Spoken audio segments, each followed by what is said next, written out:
Hello, and welcome to part two of this video.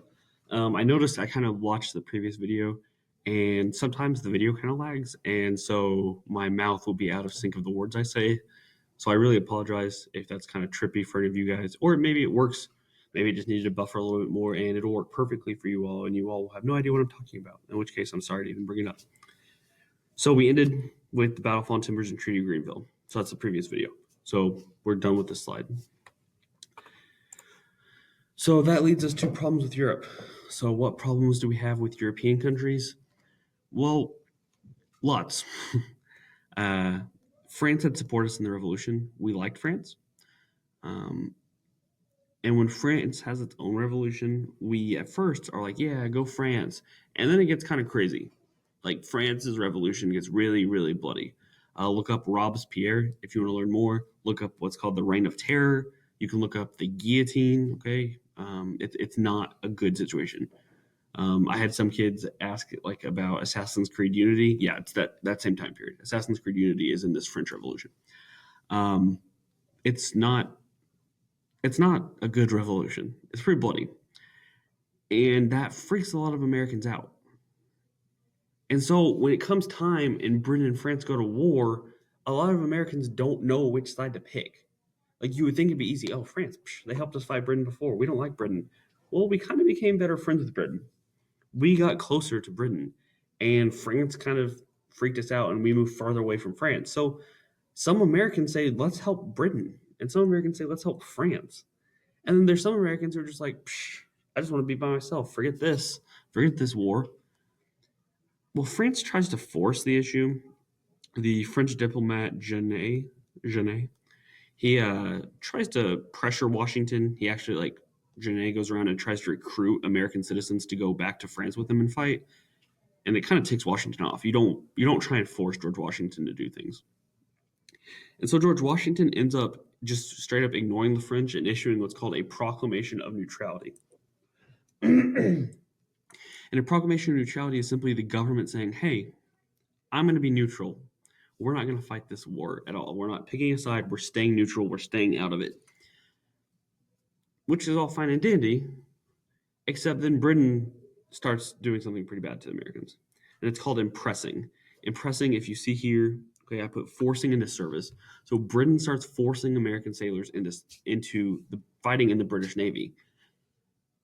And that's not good. Like people's fathers, husbands, brothers, sons, uncles, cousins, whatever, like they don't come home. They go off on these fishing journeys or these merchant like trips, and they don't come home because Britain basically takes them and says, "Hey, you're part of our navy now." Americans get mad. Like Americans want to go to war with Britain over this, and we actually will later on. It's called the War of 1812. And Washington tries to create a peaceful solution to this. He tries to fix all the problems with Britain. It's called Jay's Treaty, and it helped. It fixed almost every single issue except for one, and that's the issue of impressment, which is the biggest one. So unfortunately, it leads to tension still. 1812, we declare war. All right, Washington sets several precedents. Real quick, the big ones, inaugural address. He gives a speech when he first becomes president. He's like, hey, here's, what I'm outlining as president. He creates the first cabinet. He sets up that foreign policy of neutrality we talked about. We're staying out of the war. And probably the most important one is he shows Americans how to leave.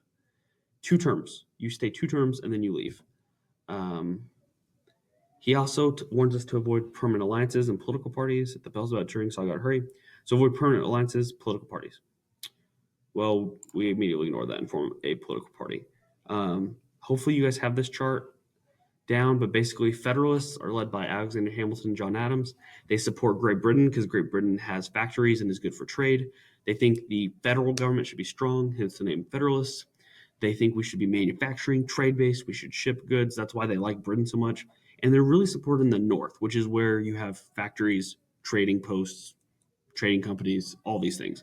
It's also where Hamilton and Adams tend to be more popular and are from. Democratic Republicans, you have Thomas Jefferson, James Madison are the leaders. They support France. They believe the federal government should be just strong enough to keep the states in line, but the states should have most of the power. They believe that the best kind of economy is farmers, and they're supported in the South where all the farmers are. So, and these guys are both from Virginia. So, John Adams becomes our next president. Okay, the Federalists win that next election after Washington leaves, and three big events happen under Adams, and he keeps us out of the war with France, and that's his biggest accomplishment in his opinion. Well, you have the XYZ affair. XYZ affair is basically the French diplomats. Whoops, that's a bell. I'm going to hurry real quick.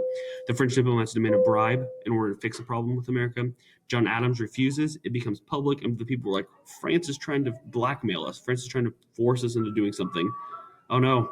Okay, we didn't have the alien. Underwood, Bailey Davis, please report to the nurse's office. Jaden Underwood and Bailey Davis, please report to the nurse's office. This is awkward. I should just record the new video, but I'm 6 minutes in and I want to finish. So, sorry. Alien Sedition Acts. Okay, this is in reaction to the XYZ affair. The Alien and Sedition Acts say that it's illegal to say bad things about the government, and that if you're a foreigner, aliens can be imprisoned and deported. Okay, if alien just means like foreigner, in this case, the French. So all across America, because of this XYZ affair, people are becoming more angry and suspicious. Well, that leads right into the Alien and Sedition Acts because they're freaked out and they think the French might try and take over the government. So they passed the stupidest act in U.S. The worst law in U.S. history, Alien and Sedition Act, and it makes it illegal to speak ill of the government. All right. The final thing is Virginia and Kentucky resolutions. The Virginia and Kentucky resolutions, are done in reaction to the Alien and Sedition Act. They say that the Alien and Sedition Acts are illegal, so you can't do the Alien and Sedition Acts. They say that states can cancel out federal laws. So, like, a state can look at a law they don't like and say, no, we're not going to obey that law. And it promotes the idea of states' rights. So there are kids at the door. I got to go. So that's the video.